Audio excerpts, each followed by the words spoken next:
ನಿಮಗೆ uncomfortable feel ಕೊಡ್ತಾ ಇರುತ್ತೆ. ನಿಮ್ಮ ಎಲ್ಲ ಆ ಧ್ವನಿ ನಿಮ್ಮ ಮನೆಯ ಇತರ ಸದಸ್ಯರಿಗೂ ಕೇಳಿಸ್ತಾ ಇರಬೇಕು. ನೀವಿರುವಂತಹ ಉಳ್ಕೊಂಡಿರುವಂತಹ ವಾಸ್ತವ್ಯ ಇರುವಂತಹ ಗೋಡೆಗಳ ಎಲ್ಲ ಮೂಲೆಗೂ ಕೂಡ ರೀಚ್ ಆಗ್ತಾ ಇರಬೇಕು.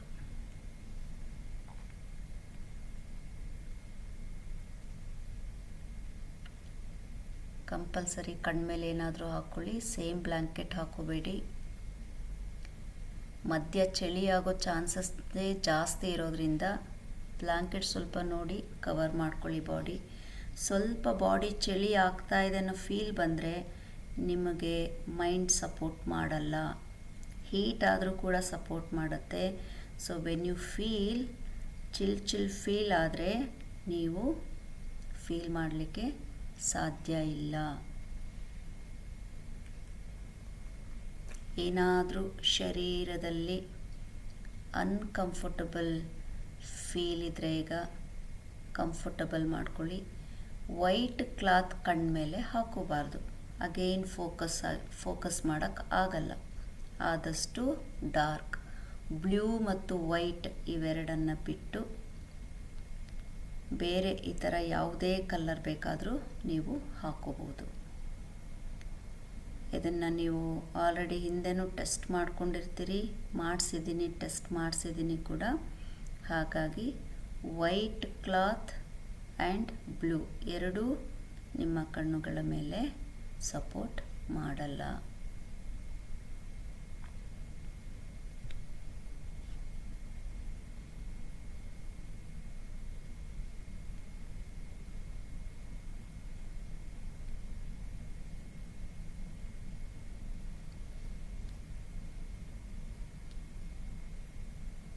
ಮನಸ್ಸು, ದೇಹ ಎಲ್ಲವನ್ನ ಫ್ರೀ ಬಿಟ್ಬಿಡಿ.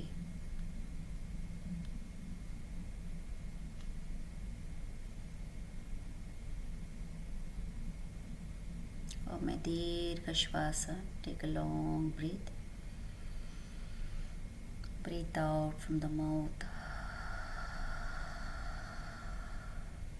If any uncomfortable still, please make comfortable physically, mentally.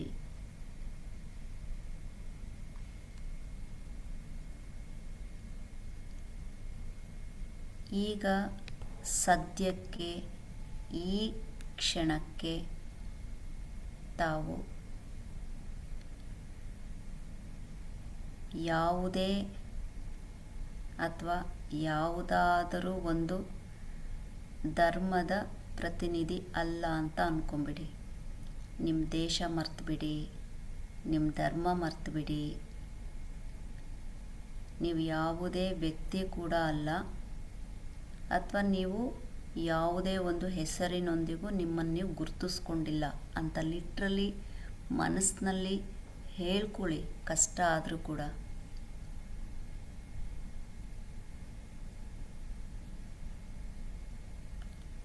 Just ಒಂದು ನೀವು ಉಸಿರಾಡ್ತಾ ಇರುವಂತಹ ಒಂದು ಏನು ಹೇಳ್ಬೋದು, ಒಂದು ಶುದ್ಧ ಚೈತನ್ಯ ಅಂತ ಅಷ್ಟೇ ಅಂದ್ಕೊಳ್ಳಿ ಮನಸ್ಸಿನಲ್ಲಿ. ಕಣ್ಣು ಮುಚ್ಚಿದಿರಿ, ಅದನ್ನು ರೀಕನ್ಫರ್ಮ್ ಮಾಡ್ಕೊಳ್ಳಿ. ನಾನು ಮತ್ತೆ ಕಣ್ಣನ್ನು ಸಂಪೂರ್ಣವಾಗಿ ಮುಚ್ಚಿದ್ದೀನಾ? ಕಣ್ಮುಂದೆ ಕತ್ತಲು ಭಾವನೆ ಬರಬೇಕು. ಕೈಗಳನ್ನೆಲ್ಲ ಸ್ವಲ್ಪ ಸಡಲ ಮಾಡ್ಕೊಳ್ಳಿ. ಎಲ್ಲರೂ ಟೈಟಾಗಿ ಇಟ್ಕೊಂಡಿದ್ದೀರಿ. ಕೈಗಳನ್ನು ಸ್ವಲ್ಪ ಸಡಲ ಮಾಡ್ಕೊಳ್ಳಿ. ಆ ಭುಜದಲ್ಲಿ ಏನೋ ಭಾರ ಇದೆ ಅಂತ ನಿಮ್ಮನ್ನು ನೋಡುವಾಗ ನನಗೆ ಫೀಲ್ ಆಗ್ತಾ ಇದೆ. ಭುಜ ಸ್ವಲ್ಪ ಸಡಲ ಮಾಡ್ಕೊಳ್ಳಿ. ಆ ಭುಜದಲ್ಲಿರೋ ಎಲ್ಲ ಭಾರಗಳನ್ನು ಸಡಲ ಮಾಡ್ಕೊಂಬಿಡಿ.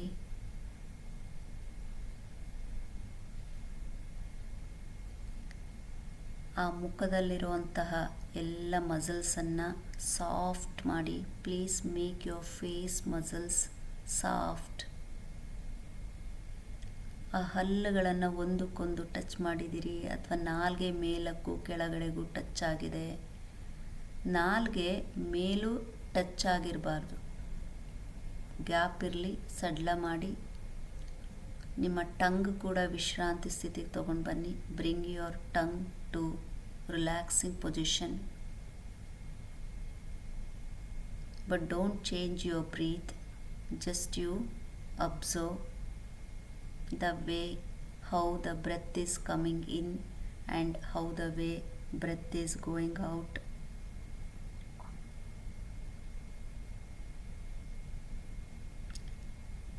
ಇಲ್ಲಿ ಏನೂ ಯಾರಿಗೂ ಏನೂ ಸಾಬೀತು ಮಾಡೋಕ್ಕೆ ಟ್ರೈ ಮಾಡೋದು ಬೇಡ. ಯಾರನ್ನೂ ಮೆಚ್ಚಿಸುವಂತಹ ಕ್ಷಣ ಇದಲ್ಲ. ನೀವೇನಿದ್ದೀರಾ ಹೀಗೆ ಹಾಗಿದ್ದೀರಿ ಅಷ್ಟೇ. Only breathe and silent. ಇಷ್ಟೇ ನೀವು ಅನುಭವಿಸ್ಬೇಕಾಗಿರೋದು. Only breathe and silent.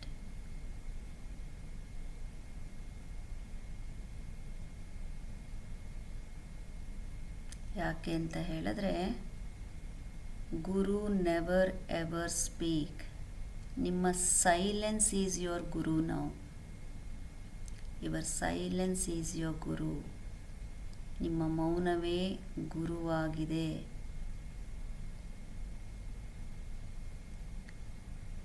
ಒಳಗಣ್ಣನ್ನು ತೆರೆದ್ರೆ ಬರೀ ಕತ್ತಲೆ. ಯಾಕೆ ಕತ್ತಲೆ ಅಂದರೆ, ಕತ್ತಲೆ ಯಾವತ್ತು ಬೆಳಕಿನ ಬಾಗಿಲು. ಹಾಗಾಗಿ ಪ್ರತಿಯೊಬ್ಬರೂ ಕತ್ತಲೆಯನ್ನು, ಆ ಡಾರ್ಕ್ನೆಸ್ಸನ್ನು ಫೀಲ್ ಮಾಡಿ. ಲೈ ಡೌನ್ ಪದ್ಮಜಿ.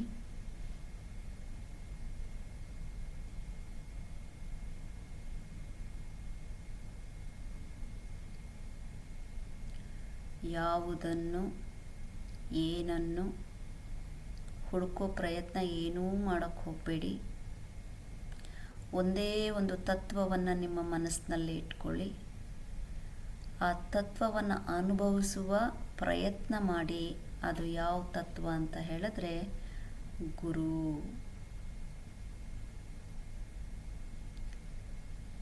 ಸದಾ ತರಗತಿಯಲ್ಲಿ ಹೇಳೋ ರೀತಿ, ಗುರು ಅಂದರೆ ಏನು? ಅಜ್ಞಾನದಿಂದ ಅರಿವಿನತ್ತ ನಮ್ಮನ್ನು ಕರೆದೊಯ್ಯುವಂತಹ ಒಂದು ಶಕ್ತಿ. ಭಯದಿಂದ ಧೈರ್ಯದತ್ತ, ಗೊಂದಲದಿಂದ ಸ್ಪಷ್ಟತೆಯತ್ತ ಏನು ನಮ್ಮನ್ನು ಕರ್ಕೊಂಡು ಹೋಗುತ್ತೆ ಅದನ್ನೇ ಗುರು ಅಂತ ಈಗ ನೀವೆಲ್ಲರೂ ಅಂದ್ಕೊಳ್ಳಿ. ಅದೇ ಗುರು ಕೂಡ. ಯಾವುದೇ ಗುರುಶಕ್ತಿ ಹೊರಗೆ ಯಾವುದೇ ವ್ಯಕ್ತಿಯ ರೂಪದಲ್ಲಿಲ್ಲ, ನಿಮ್ಮೊಳಗೇ ಇದೆ. ಪ್ರಕೃತಿಯಲ್ಲಿ ಇದೆ, ನಿಮ್ಮ ಪ್ರತಿ ಉಸಿರಿನಲ್ಲಿ ಇದೆ. ಅಷ್ಟನ್ನು ಅನುಭವಿಸಿ.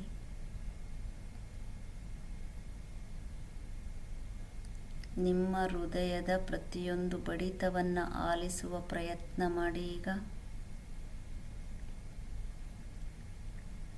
ನಿಮ್ಮ ಅನುಮತಿಯನ್ನು ಕೇಳದೆ ಹೃದಯ ಬಡಿತ ತನ್ನ ಕೆಲಸವನ್ನು ಮಾಡ್ತಾ ಇದೆ. ಹಗಲು ರಾತ್ರಿ ಕೆಲಸವನ್ನು ಮಾಡ್ತಾ ಇದೆ. ಹಾಗಾಗಿ ನಿಮ್ಮ ಹೃದಯವೇ ನಿಮ್ಮ ಮೊದಲ ಗುರು. ಎಲ್ಲರೂ please observe your heart beat. It never ever asks your permission to work by itself.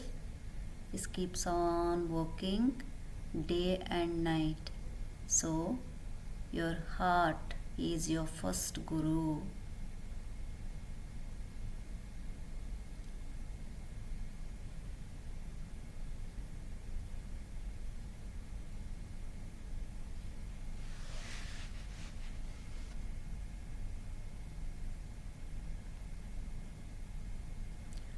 Now please bring your attention on your breath.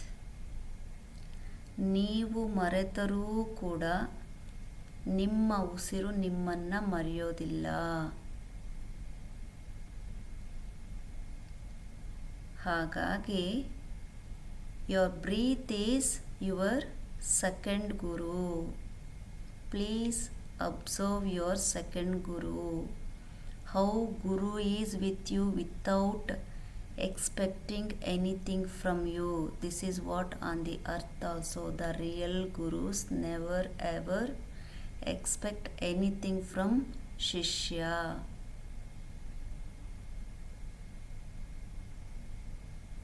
Please feel your breath.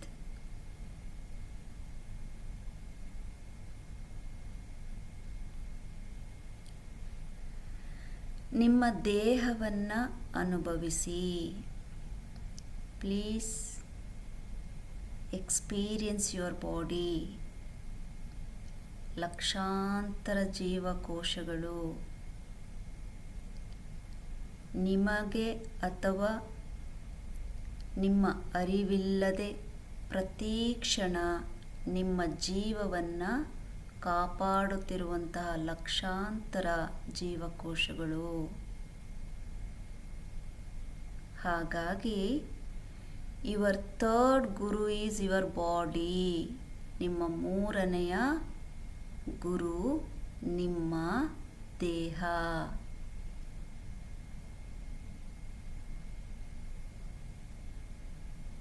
Please experience your body. ಯಾವುದೇ ಕಾರಣಕ್ಕೂ ನಿದ್ರೆ ಮಾಡಬೇಡಿ. ಸೂಚನೆಗಳನ್ನು ಆಲಿಸಿ, ಪಾಲಿಸ್ತಾ ಅನುಭವಿಸಿ.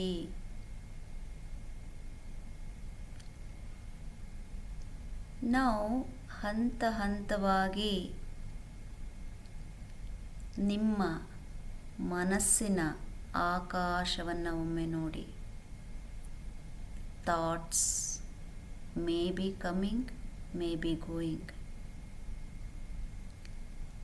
Y ನಿಮ್ಮ ಮನಸ್ಸನ್ನು ಆಕಾಶಕ್ಕೆ ಅಂತ ಹೇಳ್ತಾ ಇದ್ದೀನಿ ಅಂದರೆ, ಆ ಆಕಾಶದ ಮೇಲೆ